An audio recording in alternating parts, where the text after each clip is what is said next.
A gold ring slipping from your fingers. It bounces once, twice, and then vanishes into the dark, wet silence of a sewer grate.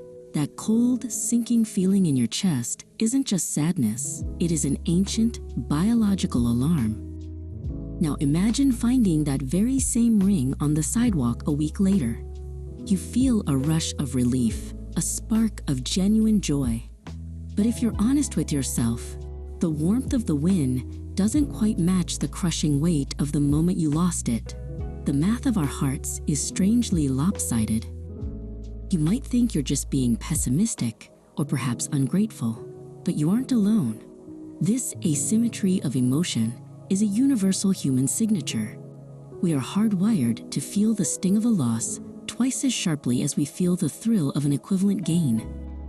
To understand why, we have to look back to a world where the stakes were much higher.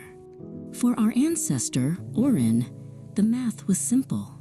Finding an extra bush of berries was a nice bonus, a luxury. But losing his only day's catch to a predator meant something much worse than a bad day. It meant the end. Evolution didn't care about our happiness, it cared about our survival. It built a brain that treats every loss like a predator in the tall grass. When we lose something, the amygdala, the brain's fear center, ignites with a ferocity that success can never quite replicate. Today, those ancient alarms still go off in glass office buildings and on glowing smartphone screens. A dip in the stock market or a sharp word from a colleague triggers the same primal dread as a barren hunting ground once did for Orin. Psychologists have a name for this: loss aversion. It is the hidden hand that tilts the scales of every decision we make.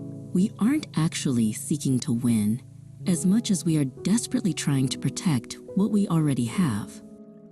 This instinct can keep us trapped in places where we no longer grow.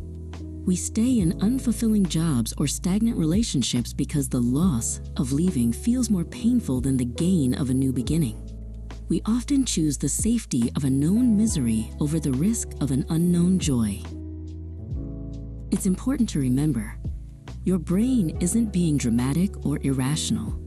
It genuinely believes that losing status, money, or comfort is a direct threat to your very existence. It is simply using an ancient survival map to navigate a modern, complex world. But once you see the pattern, you can start to step outside of it. You can acknowledge the fear without letting it take the wheel. Losing will always hurt more, but knowing why gives you the power to look past the sting and reach for the win anyway.